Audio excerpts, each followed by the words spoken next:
And we are here this week talking about personalization in marketing. And welcome, Tom. Welcome, Gail. Thanks for being here. Hello.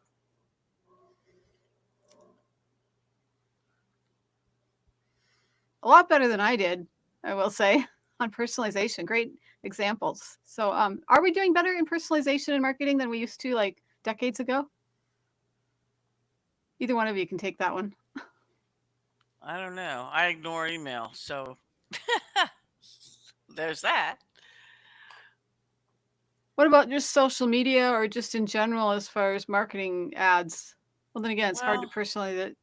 maybe either that or people have less money. When remarketing first came out, man, the ads were relentless. Everywhere you went, you'd see the same ad. It was very annoying, and that had to be a waste of somebody's money. And I don't see that happening anymore. And email might still be as bad or not. I tune out email, and I have an email I don't give anybody, the only one I really look at, and then I have to go search the others because they get so much spam. It's just ridiculous. That's why I But to My be tune it out. my suspicion, and I've got nothing to go on other than my own personal experience that creates a suspicion, is that people tried to use the new social media platforms and other such things that come along as marketing tools. And every once in a while, they stumbled on something that worked okay. Being unable to capitalize that any further, they all started these training programs. For $1,000, I'll teach you how to do what I did. And the problem was, it didn't work out well the first time. You got lucky, and nobody else can reproduce it. And according to the scientific method, that means it doesn't work. Just a suspicion. And I've been very personally set against marketing as a numbers game, but I get the math. And the other part of that is, well, if you're not going to do that, what are you going to do that works better? And Deborah, as you know, ain't nothing I found that works better. And so I'm stuck in this rut, it seems, where nothing works for me. And even things that people come to me and say, oh, I use this in my own business. And this is just one little change I made in these three magic words and, all that stuff you hear. And I've tried them. I've been very faithful. I've tried everything my coach and other people have said to me. And I'm looking at my results and going, okay, that's another big bust. But what are we trying to accomplish here? And so I admit I'm very cynical about it. And so I have to work off my sense of things. And I have no data to support anything I'm saying, which is usually the first reason that you tune somebody out. Don't pay any attention to me. But I don't know. That's the best I can offer, is that I haven't found any magic formula. I've chased a lot of shiny objects. None of them led to anything valuable. I That feel like in that any system, everyone's going to try it and then it's not going to work. well, see that reminds me. There are a couple places where it is personalized. Hmm. Twitter DM pitches to teach you lead generation or get you to hire them for lead generation. LinkedIn, the same thing. A zillion messages from people trying to sound helpful, but they just want to sell you something. And I am a cynic, right? I don't believe them. I believe that their system, whatever they were doing to sell actual things, products or services, was not working. So now they're selling how to do it, right? Because Hmm. there's definitely money if you can con someone into paying you a lot of money or a monthly subscription to teach you how to do something, right? And they always leave stuff out, right? If they would tell you the whole truth, I might believe some of them. But the thing, like, we made all this money, and then they don't tell you, yeah, but we spent like, what did that lady say? $20,000. They started spending $30 a day, and now they spend, I think it was $20,000 a month. I hope it was a month. Well, yeah, we made $80,000, but we spent $40,000 in ads to do it. Okay, that's truth. Let's have some truth, right? And I didn't even You catch that. That video right. that I sent you, is that the one you're talking about where it was like Yes, that I we didn't even started catch that when I yeah. right. It said we started out spending $30 a day. Well, $30 doesn't sound too bad, but $30 a day is $900. Do you have a Mhm. spare $900? And are your ads really good? And are they going to convert? And the answer is probably no at the beginning. So, Mhm. how much money can you afford to lose before you fine tune your ads? Right. And so I feel like they're con artists. It irritates me. I want them to tell the truth. It's just like those here's my ad on YouTube. Click and go watch my presentation, which goes on and on and on and on and on, and never tells you the answer to the questions you have Mhm. and wants you to sign up for a free trial or some other silly nonsense. That only works on desperate people who don't know any better. And so you are taking advantage of the people who don't know any better, right? It doesn't work on me because I'm waiting for the what's the catch, right? And if you don't tell me what the Mhm. catch is, right, to me, the catch is you have to have money for ads. Okay, Yep. that's a logical thing, and you should just tell people that, right? You should tell them it's not going to grow Mhm. as fast for you as it did for me because I spent $20,000 a month on ads, and you don't have $20,000 to spend on ads a If month. they just be upfront about it to say it takes money to make money and this is how much money you need to make the money. Here's the Right. math, right up front. Yeah. I will say that in the early days of pay per click, I never ran a campaign that wasn't profitable. I Mhm. didn't. I made it profitable, but I was smart enough not to advertise crap that wouldn't make money, right? Which is basically you can't advertise something where your profit is less than the amount of the ads. Right. And you have to be Right. realistic. You have to assume that the ad may only convert at 1%. So you have to pay for Mhm. 100 clicks to get 100 visitors, right? To get one sale, right? And Yep. Yep. so you have to add that up. And so you cannot advertise that cute little $2 thing Mhm. unless your ads cost less than $2 or your profit's 100% or whatever. And that's where people mess up. And now I know this is coming. There's going to be even more con artists out there trying to tell people how to make money. The economy's bad. You've got 3 jobs and you still can't afford food. You need a get rich quick scheme, and I got the one for you, right? And right now the current one is Audible. Upload Mm. audiobooks. That's the ticket. You can get rich. I kind of doubt it, but maybe. Maybe you can make I'm sure you can make money. The question is, can you make more money than it costs you? Right. That's Right? the They always key. leave out the That's the overhead key. part. Yeah. Yep. Tom, what are you thinking? Well, I mean, in my mind, I'm agreeing with what Gail is saying. I am afraid my disdain for marketing is real. What always worked for me was the word of mouth marketing, and we've talked about this before. And then I would go to conferences, I'd speak at conferences, I'd meet people. This introvert would tuck himself away, but allow myself to go through all the motions I had to go through, collapse at the end of the day, to meet people, shake hands, do that stuff. And from that, I get work. People would call me and say, hey, we want you to come teach a class. We want you to consult on this proposal, whatever it might be. And and that worked pretty good. But an old mentor told me very clearly, someday you're going to wake up and all of your champions and all of your different companies are going to be dead or retired. And sadly, it's true. And COVID only accelerated that. So Mhm. since then, I've been trying to do more of the classic marketing, and I'm smiling listening to Gail because it's like, yeah, tried that, didn't work. Yeah, tried that, didn't work. Yeah, I tried that one, that didn't work. And just to give you an example, I was coached into sending out the, and I told him I hated this and I didn't want to do it.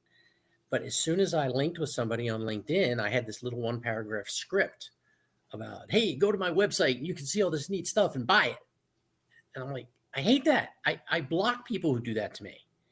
And we tried it for like 2 weeks, probably hit 100 people out of all of that. Not one taker, not one bite. And he said, oh, well, what you need to do is personalize it. he said, "You have a sense of humor that not everybody gets." And I understand that. People think it's a sense of humor when it's really my way of insulting people, I suppose. But nonetheless, he said, "You need to capitalize on that." And so he dug up something out of his files that I doctored, but it started out with, "Hey, thanks for inviting me into your DMs. I love what you've done with the place." And then it goes on to, have a few humorous lines built into it. And I've been using that now for 2 weeks, 3 weeks. I know I've sent out at least 80 of those to people that I've connected on a connection campaign that I've been doing on LinkedIn. And so far, I've gotten 2 responses. One was from a young lady who's brand new to the career field of government contracting and says, "Oh, I've seen your classes. I need them all. I'll see if my employer will pay for it." We know the answer, how that's going to turn out. And one I just got today, and the guy responded. I said, "If you respond, I'll send you the link to the free class." And he responded with thanks. So, okay, I wrote back. I said, I'm guessing you'd like to look at the free class. So here's the link. Here's where you go. It's a free class. You get a CPE. Wonderful stuff. It's my gift to you. I'm not asking you to buy anything yet. And he wrote back and said, "Thanks." Like what? I don't know what to do with that. Maybe that, you know how it pops up a message you could send. Maybe it's one of I was those. thinking that. Yeah. That's what I'm You thinking. just That select it. Yeah. people's minds aren't working clear enough for them to think of something to say, so they just click a button and it sends something. And thanks is always a safe one, right? Yeah, it It's is. kind of like asking somebody, "Do you want coffee or tea?" And they say yes. But My, which one? no, my dad used to do that. "Do you want Coke or tea?" Yes. It was so, if I hadn't been terrified of the guy, he would have got Coke, that he would have got half Coke and half tea for saying that every time. Yeah. But my point simply is that I have spent just an outrageous amount of time in reaching out for all of these connections on LinkedIn, then following up with that first message that got me nowhere, creating and customizing that second message that now I've been using for several weeks. And I, even after all of that, because we use these methods that work, it's like, for whom? Because I'm getting You're no not. response to these things. The thing is, what are the odds that someone you cold message has any use for what you're sending them, right? Well, it's an interesting point, and I agree with you. But my field of government contracting is pretty narrow in the sense that you are either a government employee holding the title of contracting officer, maybe contracting specialist, or you work in industry where you are a government contract manager. And those were the search terms we used for the connections. So the only people I've been connecting with for the past 2 months fit one of those two job categories. So I think it's Huh. targeted about as tightly as I can make it. Yeah, that's way And more targeted than most of us can do. I understand. And with the certifications we all are required to have these days, you got to have continuing education. Every one of my classes counts. And Which I'm is really stellar. I mean, Well, I was going to that's to say, me, yeah, the government's you know, forcing people to buy. So the only thing I knew about government contracting, I had a friend who w- was a government contractor. The number one thing I think people would want is how the heck to get them to pay you. As the owner of his company, he spent most of his personal time going there to get paid because, whatever their terms were, they didn't ever pay up till he went. Like if he sent someone, if someone else contacted them, forget it. Not going to get paid. He, as the owner, had to go and how long collect. ago was this? Oh, it was a while. It was, I don't know, 2000s, in the 2000s. I About 20, laugh because 20 years ago. you're absolutely correct. The government was notoriously bad at this. But Congress finally got on the stick. They passed something called the Prompt Payment Act. And even after they passed the law that said agencies, you will pay and you will pay on time or you will pay interest, the agencies still gamed it. They still paid it late without paying the interest and all this. And Congress had to keep tightening it and tightening it down. Actually, they're pretty good about it. The other aspect of that is that the prime contractors who followed the same pattern um, suddenly had their performance reviews by the government. One of the metrics was, how are you at paying your subs? Do you pay them on time? Do you pay them promptly? Do you pay them in accordance with the terms of the contract, et cetera? And when they start, it's the old saying, what gets measured gets done. Right. As soon as it had some impact, the prime said, oh, yeah, let's write this check. Let's get these things done. Now, I laugh about that because Deborah knows I'm fighting the battle right now. This is the executive branch agencies in the contracting world that I'm speaking of. Now, I also do work as an expert witness. And back in February of last year, I got retained to, uh, it was a criminal case of all things. And the client we had was guilty and he pled guilty, but that didn't mean the government did everything right. So I was there to help that out. I can't invoice until the court gives me permission to invoice. And after fighting with them until June of last year, I finally got Jeez. the first part of the work paid for.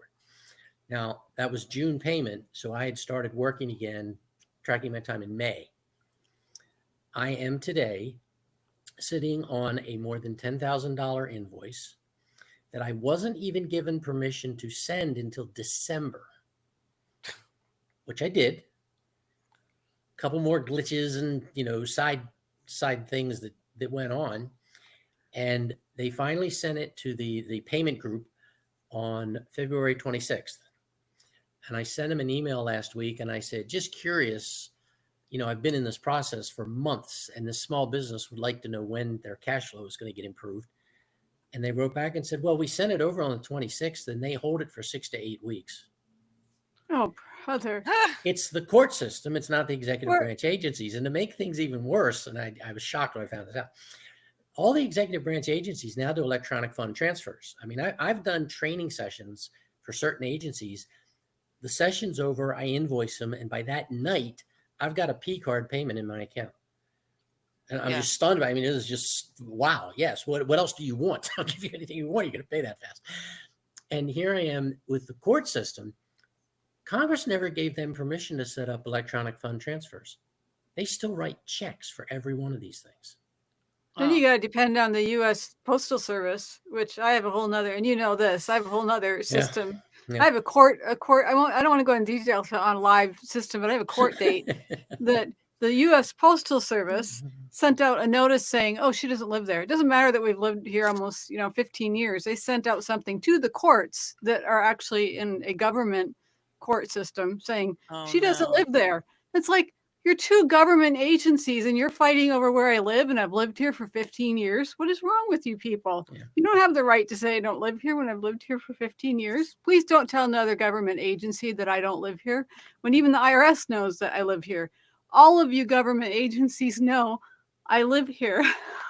It's like, come That's on. yeah. But And the more everything goes electronic, the worse it's going to get.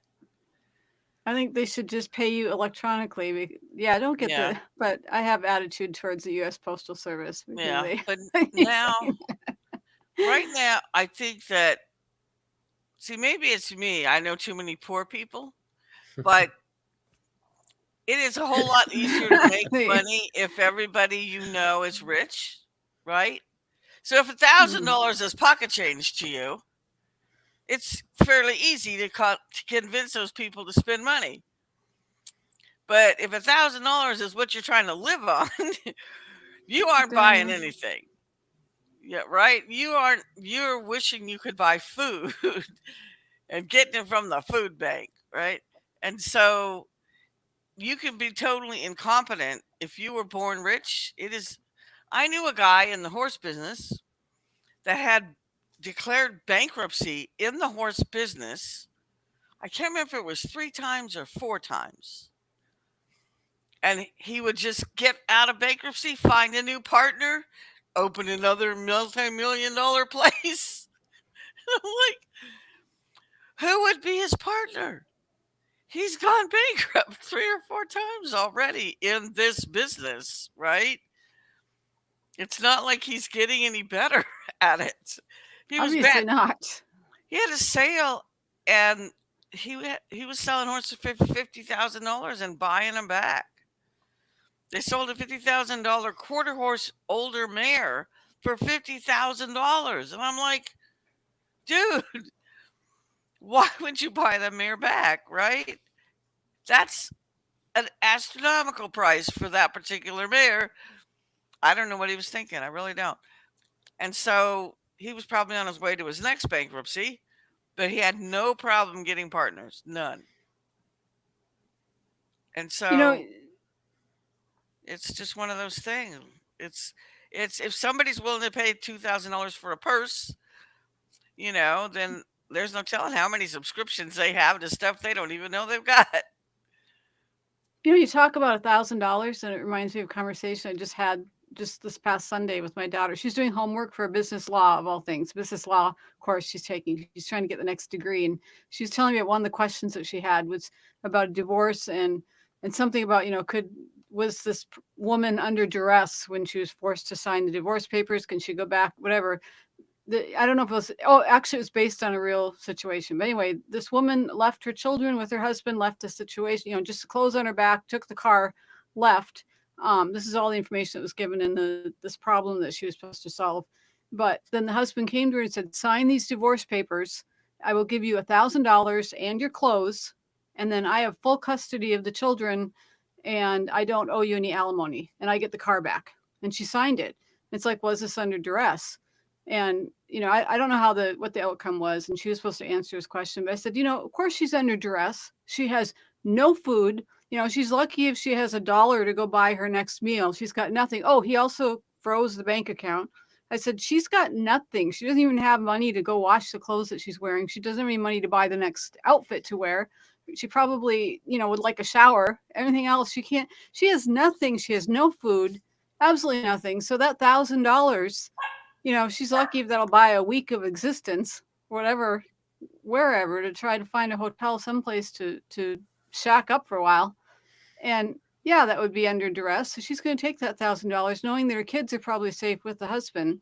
Then her senses come back, and it's like, wait a minute, what did I just sign away by signing this as far as this divorce? But I don't know, how it turns out as far as a divorce situation. But I mean, it's like, yeah, when you have nothing, that $1,000 sounds like that's your next meal, or however many meals. So it's about perception. That sounds like a lot of money when you have absolutely nothing. It's all relative, that's for sure. Yep. But to try to get back to the personalization of things, I would agree with your example in the sense that there are times when people learn too much about you, and we were talking about this in the chat, that it gets kind of creepy. Now, if in that situation, somebody who somehow, I don't know if Alexa's spying on her or what the case is, but somehow managed to find that out and sent her a note and said, having trouble with your divorce, having trouble with dealing with your ex, here's the solution. And, that's very personalized. Great. Might be good marketing, but it's exploitational. And Mm-hmm. I hate that stuff. And That is this is where my creepy. coach and I have butted heads because he keeps saying, well, do this works, do this. And I keep doing it. I'm doing exactly what he tells me to do. None of his stuff is working. Huh. Like, Well, that's a problem. And personalization is weird. When remarketing first happened, I looked up something about bed bugs for someone, and I got bed bugs ads everywhere I went for a month, right? And I'm like, ew. give it up here, right? The worst example, though, think about the early days of personalization or AI or whatever you want to call it. When companies figured out that girls were pregnant before they knew they were pregnant, right? You didn't know about that? There are No. companies that know that if you suddenly start buying unscented whatever, you're probably pregnant because when you're pregnant, you're more sensitive to fragrances because your body's trying to avoid toxins, right? Right. And so they started sending people direct mail. This is a long time ago about things for babies, right? But a lot of the people they sent these to did not know they were pregnant yet and or were children, like girls living at home that were like 15 or 16 or 17. right? And all of a sudden in the mailbox, they're getting diaper stuff Oh my. and all kinds of stuff. Yeah, and so that was super creepy, right? If you That don't even know you're pregnant yet, and a grocery store is sending you coupons and it's all for baby stuff, that is creepy. Well, people really got creeped out over that. and I can appreciate that, but I've been watching some trends that are interesting. Um, in the news, emphasis in the news, I saw that Pornhub has pulled out of Texas. It's where I live now, and so it was local news, and they said Pornhub in there because Texas passed a law that said if you are going to distribute pornography via the internet, and of course, what is that? As Potter Stewart said in the Supreme Court case, I can't define it, but I know it when I see it. Um, but you have to do age verification. And if you can't do age verification, you're subject to these tremendous fines. And Pornhub, one of the largest distributors online of such material, said, "Okay, we're done. We're out of Texas," and pulled out. If you were to go to such a site from a Texas URL, a Texas, Deb? What's the word I want with the little numbers with the dots between them? That IP your address. address. Thank you. IP Yeah, that address, thing. right. I rely on my tech people for that stuff. But if I were to do that and it could identify it as coming from Texas, this big screen says, "Sorry, can't access. We're blocking your access to this because your government is so bad and limits free speech." And it's like, no, they're protecting the kids. And then this week, Florida, in fact, just yesterday, today, Florida just passed a rule similar that children of 14 or younger can't have access to social media, Are you even with serious? parental consent. And so now Wow. Florida is demanding an age verification process as well. Now, people are going to game it. Kids are smart; they're going to learn how to game it. I mean, there's a lot of Yeah. that going on. But the point is that this creepiness is at least taking some, legislators are taking some cognizance of it in the sense of, Hmm. yeah, okay, we probably should protect the youngest. We should probably protect the most vulnerable. I'm You all grow for up and that. you're stupid, you're on your own. But the younger ones we can Hmm. protect, and that seems to be what they're trying to do. But I don't know how that's going to work out because there is a strong free speech argument. The Constitution doesn't say the right to, Congress shall pass law abridging the freedom of speech for people over 14. It doesn't say that. It Right. I says think no it's good law. that they're protecting the kids, though. Yeah. Oh, I agree, but not I everybody does. Well, you right, know that right. they're having that big thing about the books, right? So the left is claiming it's a censorship thing, but the right is just saying, no, we just don't want pornographic books in the elementary school library, right? So it's Hmm. not that they just want to ban books in general. They just want to not have books that are explicitly telling them how to have, things they should not even know exist yet. And so that's going to be a problem. The whole country is upside down now, though. Oregon is trying to make it illegal to have a garden, right? What? They are shutting, oh, yeah, they're crazy. They're shutting down, like they shut down a dairy that had 3 cows. And they're reading some law. They said if you have pavement or gravel, right? So dairies usually have concrete they stand on while they're milking for cleanliness reasons. Hmm. Because her 3 cows stand on concrete, she is now a CAFO. A what do you call that? Concentrated animal feeding of whatever. And now they're going, there are states in the country and cities and counties that require you to register your chickens, right? Oh my goodness. The last And big they tried, legislation that came out of Congress also wants every cow tagged for the same purpose, they want them and they claim chipped. it's just a census thing. 20 years ago, when I lived in Texas, they tried to pass a voluntary program where you had to register the property that you had any kind. If you had one chicken, you'd have to register your property. You had to chip the animals. At that time, they weren't trying to chip them yet, but you had to register the property and you had to report every time any animal on the property went off the property, right? What if you And didn't know? fortunately, well, the horse people had a cow, right? Because a horse Right. person typically does something with the horse, right? So if you wanted to ride your horse next door, right? Your kid wants to go riding with their friends.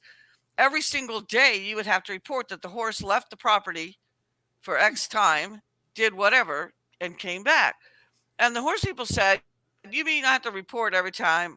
You have to go online and fill in a form every time you ride your horse off the property, you take it to the vet, you go to a show or a rodeo, or send it to a trainer or whatever." And the horse people got that stopped 20 years Oh ago. my goodness, that's But that's still happening. And people in the US don't know that in other countries, did you know in the UK, horses have to be chipped and they have passports? Your horse has a passport in the EU, right? oh wow. That is insanity. So that's rolling out in the US. Now you cannot register a thoroughbred foal unless it's chipped. That's been true since 2017, I think it is. So I quit breeding thoroughbreds. I'm not chipping anything. Forget it. Right? There are places that require you to chip your dogs or your cats. And there are places there's a federal program asking people to voluntarily register their gardens. And the gardening people are all saying no.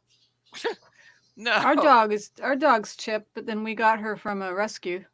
Yeah, see, that's why I don't get dogs from rescues because I will not chip anything and I'm not registering anything. Registration is the first step to confiscation, always. And people go, yeah, but like they didn't confiscate. Yeah, they don't do it right away. First, they register it, and then it's like passing laws. They pass a crazy law, and then they wait till everybody quits raising hell about it, and then later, 10 years later, they start enforcing it, right? Mm-hmm. And so Oregon has lost it. Pennsylvania tried to claim that they could prevent a farmer in Pennsylvania from selling anywhere in the country. They claimed that they could prevent someone in another state from buying, possessing, or consuming raw milk, for example. And of course, people in other states went, no, no. And so that's in court. Yeah, they raided that Amish farmer's farm who Again, was doing that. right. Amish Miller was raided. He went to court. They settled that court case, and right after they settled the court case, they raided him again, locked down all his stuff, and now it's still in court again. And we all know that they thought that they would do that and he would go bankrupt fighting them and go away. But what happened was people got mad and he had a lot of customers that can't get the stuff anywhere else. And so they all started donating money for the millions of dollars it's going to cost him to fight this battle. And so the world is nuts and the economy is bad, no matter what the media tells you. And it's going to be a whole lot harder to stay in business, make a living, right? Between nobody has money and inflation, which is going to really make sure nobody has money. Marketing's going to be a whole lot harder, unless you only market to people who have money, lots of it. Do you know And any of with those kind of that, people? with that, we've gone over by by a few Sorry about minutes. that. But no, it's all interesting. It's just it's starting to get me depressed. I think we need to stop before I get Well, more. no, because people won't do it, right? They can try to get people to do whatever they want, but if no one does it, see, that's the key is non-compliance. If you don't do it, if no one does it, what are they going to do? How many enforcers That's can true. they get, right? And speaking of non-compliance, I did get an interesting email, and I actually thought that speaking of creepy and funny, it's not really funny, but I got an email from my own email address, and that's why it caught my attention. And it wasn't from me. No one hacked me, but it did alarm me because I thought, why are they somehow spoofing me or whatever? So that's why I looked at it.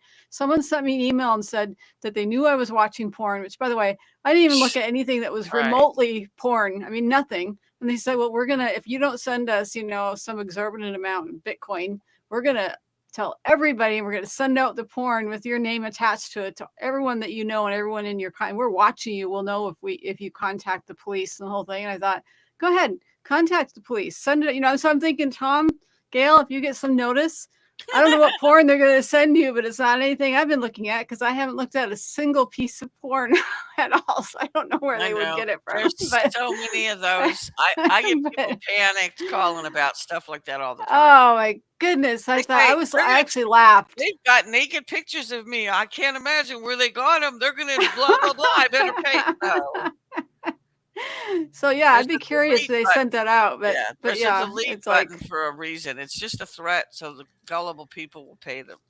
exactly. Yeah, I'd be curious what they came up with because there's nothing like that on my computer. So anyway, Well, now yeah, they can AI you naked pictures, right? that's true. Yep, yep, And they could put do your that. voice and do a video with your voice on it, right? Yep, The yep, So people deepfakes. need to get smart and realize that no matter what you see, even a video, it may not be real. exactly. Good point. So with that, don't panic when you get stupid emails like that. It's just stupid Yeah, people sending out stupid emails on that one. exactly. So be safe, be fine, be well, be hopeful. And we'll see you same time, same place. Oh, wait, forgot to have Gail announce Tip Talk. Oh, Tip Talk tomorrow, the last one this month. You can get all the details at bizsugar.com. I'm sorry, blog.bizsugar.com/Tip Talk. Sounds good. Or the calendar at socialcafe.net. Right. We'll see you same time next week at Social Cafe. Thanks all. Bye now.